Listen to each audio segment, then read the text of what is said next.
Evening, ladies and gentlemen. What could I say after it's done?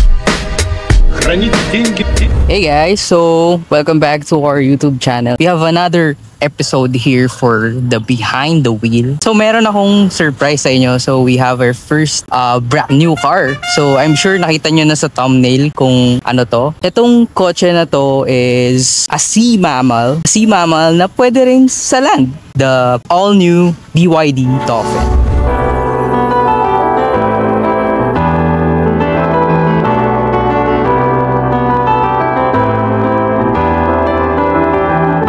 Here's the BYD Dolphin. So, it's cream white. So, dalawa yung colors na available sa BYD Dolphin. So, this one is cream white and the other one is urban gray. The BYD Dolphin has a 94 horsepower and a 180 Newton meters of torque. And it's running on 16s. It's running on 195 60 rim 16s. Naka-disc brake pala siya harap likod. Akala ko drum brake. Malakas yung stopping power nito. Punta tayo dito sa harap. BYD has a 360 camera. So, isa sa mga camera niya is ito, yung nasa harap.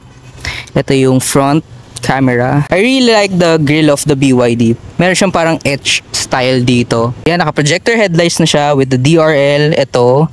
So, merong toggle sa switch ng light. So, pwedeng ito lang, yung nakailaw. Then, meron yung full LED bar kasama to. Then you have the BYD logo over here. Wala pala siyang fog lights. Yun napansin ko. Wala pala siyang fog lights. Punta tayo dito sa kabilang side. So we have here the charging port. You have to push it. Tapos yun na, lalabas na yung mga ports natin for charging. So with the BYD pala, so if meron kayong access for fast charging, kaya niya mag from 30% to 80% in just 25 minutes. 25 to 30 minutes, kaya niya na. So ito yung side mirror niya. We have another camera over here. Itong maliit na to, maliit na notch here. Yan, camera yan. Tapos we have accents dito sa parang gilid niya. Wala siyang side skirt, pero may black accent siya. Nakita ko yung ibang BYD, like pag may orange yung interior, may orange din yung labas niya, tapos orange din yung side mirror. With this one, black and white siya. So black accents yung nandito sa BYD Dolphin. Now we go to the back part. So since 360, another camera over here. Ayan. Mamaya papakita ko sa inyo yung sa infotainment, kung ano yung view ng 360 pag nasa loob kayo ng BYD. What I really like about the taillight, eto. If you guys watch Evangelion, para siyang Spear of Longinus. Tama ba? Basta yung pitchfork sa Evangelion, kamukha niya. Wait, pailawin ko para makita nyo guys. Ba? Ang ganda. I really like the extension of the LED hanggang dito. Then we have your Build Your Dreams logo over here. I'm not a big fan of this one. Sana BYD na lang yung nilagay nila. Yun lang naman. Pero still, it's okay. Then we have the badge here, BYD Dolphin. Then we have some accents over here na black to match the black and white aesthetic. Rear part nung BYD Dolphin, you have this accent na etch. Parang kamukha nung sa front grille. So, same style, plastic rin. Tapos merong etching ng lines over here. Sobrang ganda nung, for me, panalo yung likod ng BYD Dolphin. Ganda nung ilaw. We have a shark fin antenna on top here. Tapos merong third brake light na LED. Pakita naman natin sa inyo kung ano yung nandito sa hood. Okay guys, so since this is an electric car, there's pretty much wala masyadong nangyayari dito. Kasi wala naman siyang combustible engine. So nandito yung powertrain niya. Sana nilagyan na lang nila ng parang small storage here. Parang frunk, parang sa other brand. Kung alam nyo yun, pwedeng may frunk dito. Pero ito lang naman yung nasa loob niya. Nothing too special kasi it's an electric car. Diyan lang yung powertrain niya. We head on to the back part of the BYD. Sorry, may gamit namin. So we have here the charging port of the charging cord of the BYD Dolphin. As you can see, medyo malalim siya. Malalim kasi wala siyang gas tank. So yun yung kinuhang space to give more dito sa likod ng BYD, and meron rin siyang tonneau para for privacy. BYD Dolphin, wala siyang spare tire, pero meron siyang patch kit. So, may mga tools siya under here. Ito yung mga tools niya sa likod. Last night, naghatid ako sa airport. Nasubukan kung gaano ka daming luggage ang pwedeng ilagay dito sa BYD Dolphin. So, naglagay kami dito ng 20 kg na maleta, pero isa lang. Isang 20 kg na maleta and then some like small bag, backpack, dito sa gilid, kasha. Siguro minors kasi maliit lang naman talaga yung BYD Dolphin. Minor setback lang. Yep, so if gusto mo i-fold yan, pwede mo siya i-fold. Magpa-flat siya. Sana ginawa nilang like 50-50 or 60-40 yung seat. Para kunwari meron kang big luggage. Para isang side lang yung i-fold mo to give more space. Para pag ito kasi isang buo 100 agad. Pag 60-40 or 50-50, isang side pwede mong magamit for storage. Ito yung likod ng BYD Dolphin. Okay guys, so fun fact lang with the BYD. If napansin nyo, this one is a Dolphin. So BYD has its Ocean series. If napansin nyo, hindi naman lahat, some of the cars of BYD is parang galing sa dagat. So they have their Oceanic series. So this one, Dolphin. If nakita nyo yung Seagull ni Mr. Banawe Boy, Sea Lion, and Seal. Tapos yung pinaka-latest car na nilabas nila is yung BYD Shark. Very excited. Sana masubukan natin yung iba-ibang BYDs. Tapos meron rin pala silang Dynasty series. So with the Dynasty series, it's catered towards the older generation. So pag yung Ocean series, it's for the younger generation. Then yung Dynasty series, it's more on premium, luxury. Tapos sobrang ganda talaga ng mga features with the BYD Dynasty series. Meron din silang Yang 1 series. Nakita ko to with Auto Industria. Pumunta silang China sa BYD factory. So they have the Yang 1 U8 tsaka yung U9. So yung U8 yung parang tangke na pwedeng lumublob sa tubig. Tapos yung nag-rotate parang tangke. Tapos yung U9 naman, it's an electric sports car. Napakabilis nung U9. Hindi ko alam yung specs, pero soon baka magkaroon din ng ganun sa Pilipinas. Okay, pasok na tayo sa loob ng BYD Dolphin. Let's go! Hi guys! So dito naman tayo sa second row. Ito yung driving position ko sa harap. So I'm not the tallest in the group. So malaki talaga yung leg room pag ikaw yung nasa likod ko. Very spacious ang BYD Dolphin. Tapos, what do we have here? I really like the interior of the BYD Dolphin kasi it's all leather.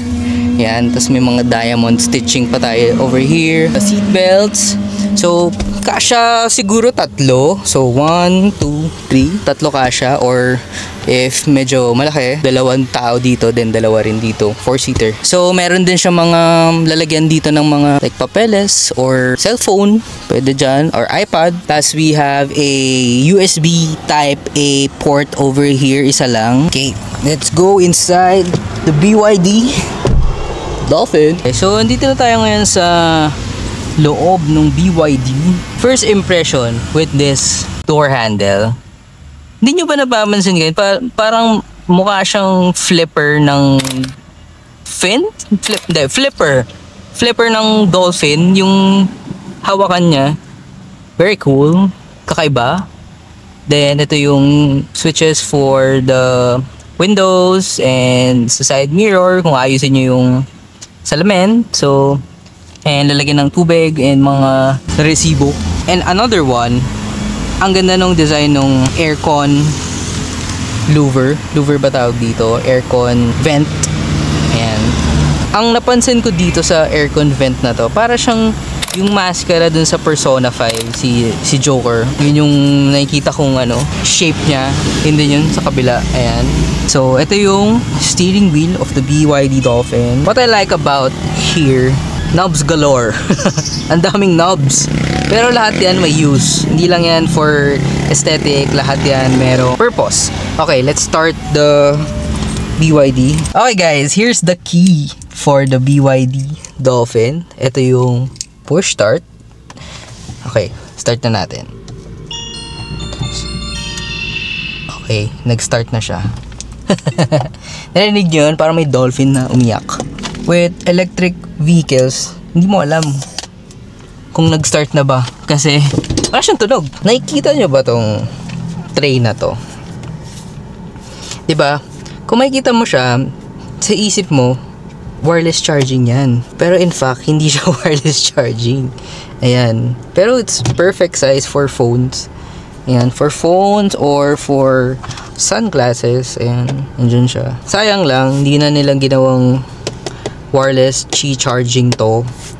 Pero 'di ba, yung design niya, it screams wireless charging. So let me explain kung ano yung mga uses ng mga knobs and switches. Scroll wheel. Let's start from the left to right. Wala na tayong like cambio over here kasi ito na siya, is one big console over here. Ito yung park, ito yung button for park. Then you have to preno ko muna, to push up for reverse. Ayan, so lalabas yung 360 camera. Then pull down for drive. Second one will be the eco mode or sport mode.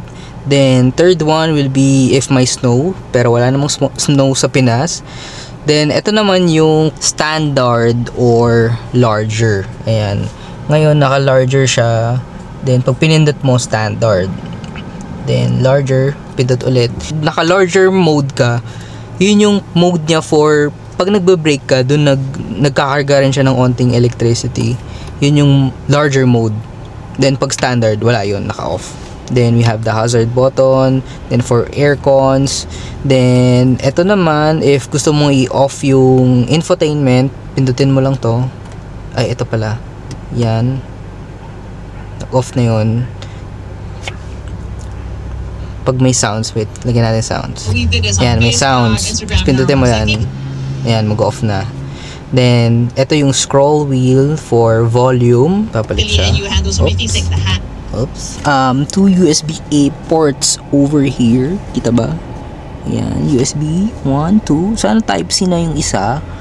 Pero, sayang. Then, we have a micro SD slot over here. I don't know kung saan ginagamit to. Pero baka like for GPS or navigation. Then we have a 12 volt over here for another charging. Tapos ito pwedeng lalagyan ng gamit like phone. Yan. Pero nabubuksan din pala siya. Ayan. So lalagyan ng mga change, susi. Tapos dito naman we have the cup holder section. Di ko alam bakit may logo ng susi dito. So pero hindi naman siya sakto. Charge ba yung susi pag nilagay dito? I don't know. Pero may logo nung key. So medyo maliit lang siya for me. Pansin ko lang na parang small drinks lang yung pwede dito, like small cup of coffee, small water bottle, kasha. Pero hindi tumbler, hindi magsushoot dyan yung tumbler. Tapos we have here lalagyan for phones. Ayan, diba? So nag-extend siya all the way inside. Siguro mga half ng phone yung ano niya, yung lalim niya. Tapos akala ko nagbubuksan siya, hindi pala kasi may notch or hawakan. Tapos tinatry ko, hindi pala.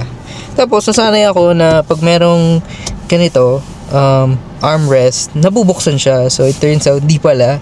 Pero malambot to. Pwede yan pag nagdadrive ka, nakaganyan ka, nakahawak ka dito pag sobrang bilis na. Tapos yun, so speaking of tumblers, pwede mo ilagay dito yung tumbler mo. So it's going to be medyo mahirap ilagay. Kasi tatama muna siya dito, tatama rin siya dito, dito. Yan. Subukan natin lagay itong stand nung camera. So pag lalagay mo siya, kailangan mo ayusin yung angle. Ayan, ganyan. Okay, try natin tong tumbler ko. Try natin ipasok. So, yan. Ay, di pala siya kasha. Guys, try natin sa kabila. Yan, sa kabila. Ayan. So, kailangan mo lang ayusin yung angle of entry. Ayan. Okay na. Diyan na siya. Tumbler. So, yun lang. Di siya kasha dito. Dito siya kasha. Tapos, okay. Let's go here. Ito yung BYD logo, of course. Busina. Then, dito yung pag-receive ng calls. Then, another scroll for the volume. Ganda na ito kasi para siyang mouse scroll wheel. Yung feel niya. Basta yun, yung MX series. Yun yung feel niya. So, may tumitigil-tigil siya for every volume. Ganda. I like it. ito, meron din. Nagsastop rin siya every number. So, ayan, 18, 19, 17. Tapos, ano pa ba to? Ito yung mode. Tapos, ito yung for the 360. Pindutin ko na rin, umaatras ka. Pindutin mo lang tong mode na to. Ayan, lalabas na yung 360. So, ito nga pala yung 360 guys. Diba? Napakita ko sa inyo sa harap. So, right now, it's displaying the front. Ayan. So, ito naman yung rear. Ito naman yung left side. Ito naman yung right side. Tapos, pwede mo rin makita yung ilalim. Oops. Ayan. Yan yung ilalim. Ayan.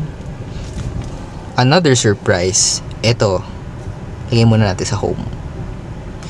Is this infotainment rotating to vertical from horizontal with one touch of a button over here also. Pwede rin doon. Pinindot ko doon sa settings kanina dito sa screen. Pwede rin dito. One touch lang yan. Ayan. O, diba? Angas. Settings for cruise control yun. So, pwede ka mag-set ng cruise control dito. So, yung BYD Dolphin has a cruise control setting. Then, we have the signal lights dito. Mali, nabaliktad ako. So, yung wiper dito, baliktad pala yung wiper. So, pag pataas ng pataas, palakas ng palakas yung, pabilis ng pabilis yung pag-wipe. Then, dito yung sa ilaw natin, pag-on nung DRL, dyan din, signal. The BYD Dolphin has a black ceiling. Tapos meron tayong LED lights. I like this kasi soft touch siya. Ayan, soft touch. Walang tactile feel. Soft touch lang siya. Pero medyo mahina lang siya for me. Tapos, eto, hindi ko alam kung ano to. Akala ko speaker siya or Twitter. Hindi pala. Hindi ko alam kung ano to. Tapos, pag binuksan mo siya, ito yung sun visor. Yan. Ito yung mga RFID cards natin. Same material with the ceiling. Tapos, ang nagustuhan ko dito, ito ilaw pala to guys. So, pag open mo na ito, umiilaw din siya. Ayun. Yan ako. Hello. Ayan. Tapos, pag sinara mo, sasara din yung ilaw. Tapos, what I like about the BYD Dolphin is yung sounds niya. Sobrang ganda ng sounds niya. Nag-play kami ngayon ng Mac Miller just to test it out. Tapos napansin ko, ang ganda ng music ng ang ganda ng bayo ng music ng BYD Dolphin. Kasi nakita ko, ito, pwede mong i-custom yung equalizer. Ayan, kunwari, you're playing rock, dance, opera, pwede mo iba-ibahin. Ang lakas nung may bayo siya, may ganun siya, may factor, di katulad dun sa Yaris ko. Pag ma-bass yung kanta, yun talaga nararamdaman mo yung bayo. Sobrang ganda. Ang ganda talaga. Yun yung sa mga nagustuhan ko dito sa BYD Dolphin. Pansin rin pala ako with the BYD Dolphin. If nakikita nyo yung yan, guys, parang may mga triangle parts. So pag umaga, ayan, zoom in ko yan. Kung nakikita nyo yan, medyo pag nagda-drive kasi hindi siya maganda tignan. So pag umaga mo lang siya makikita, ayan. So parang vent siya dun sa may dulong part ng dashboard. Sa mga nagustuhan ko sa BYD Dolphin, etong maliit na window over here for added visibility pag mga medyo masikip. So meron kang added area dito para makita kung ano na ba yung nangyayari sa labas. Ayan. So parang jazz siya yung ganyan. Pero sa Yaris walang ganito Gusto ko yon. Tapos we have here the compartment. Ayan. Lagyan ng mga rehistro. Then with the seats sa harap. Ayan. Sobrang sarap upuan na itong seats na to. Sobrang lambot. It's all leather. Same material sa likod. Tapos may diamond stitching. It reminds me of a gaming chair. Kasi merong, ayan, may butas. So, medyo may styling cues na rin siya with racing seat. So, may bolster over here. Meron din doon. Hindi lang nagagalaw to. Pero it's very soft. Hindi lang siya natataasan or nabababaan. Tapos, eto, may butas dito. Kunwari, may bata kang sakay sa likod. So, pwede kang sundutin sa likod. Tusukin yung leeg mo. Hilahin or hilahin yung buhok mo if babae ka. Yun lang naman. Na-discuss ko na yung labas, yung loob, infotainment, notches over here. Ano ba yung range ng BYD? So, BYD has a 405 kilometers of range from 100%. Sobrang layo nun. 44.9 kilowatt hours blade lipo battery. Yun yung technology ng BYD na it's very safe, na nag-test sila sa China na kahit i-puncture ng nail, hindi siya sumasabog. 'Di ba? That's one of the features of BYD. It's very safe. 94 horsepower and 180 Newton meters of torque. Final thoughts with the BYD Dolphin. Maraming pros, to be honest. Sobrang ganda ng features ng BYD. Punta muna tayo sa pros of owning this BYD Dolphin over here. So it's very stylish, very futuristic, 'di ba? Kita nyo naman yung handle nito, parang flipper ng Dolphin. Tapos ang dami niyang features, very cool infotainment with a click of a button over here from horizontal to vertical, 'di ba? Team horizontal ako. It's like a bigger Yaris. Meron siyang fast charging, 30% to 80% in just 30 minutes. Basta yung sa mga mall outlet na plug para fast charging talaga. Now we go on to the cons. With the cons, medyo super minor lang naman to. Ang weird lang sabihin for this 2025, nasa future na talaga tayo. Parang, uy pre, hindi ko pa na-update yung software ng kotse ko. Nandun na tayo. Eto na yon. So, para siyang phone, you need to upgrade it. So, ngayon, hindi pa na-upgrade itong unit na to. Kasi, hindi pa siya wireless CarPlay. Wala siyang frunk. Like the other brand, may frunk siya. So, sayang. Kasi, pwede pang lagyan ng onting storage yung harap. I don't know. Wala siyang aircon knobs. Yung aircon knobs niya is nasa screen. So, wala siyang quick access to adjust the fan speed. Kunwari, nanonood ka ng video.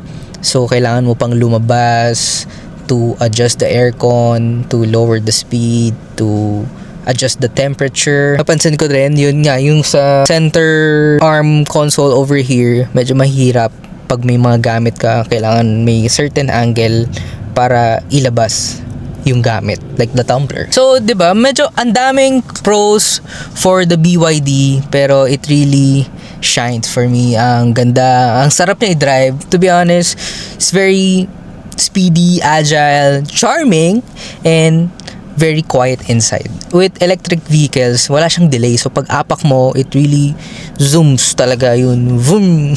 Ay, di, wala siyang tunog. Ganun lang.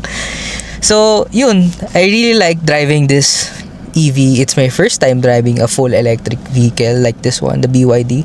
And sana hindi pa huli to. So, sana masubukan ko rin yung other BYD like the Seal, the Sea Lion, the Seagull, and the Shark. Guys, so dito na nagtatapos yung video natin for today. So this has been our episode with the BYD Dolphin over here. Thank you so much BYD, and to BYD Bacoor, to Frank, thank you so much for letting me drive this. And if umabot kayo sa part ng video na to, you can comment down below, Dolphin. Yon, Dolphin, para alam kong nanood kayo from start to finish. And if you guys wanna buy our merch, you can always buy our merch at www.eversense-streetclub.com. Don't forget the dash, baka sa kayo mapunta. And as always, this has been Jerome Monastrial. See you on the next vlog. Jane!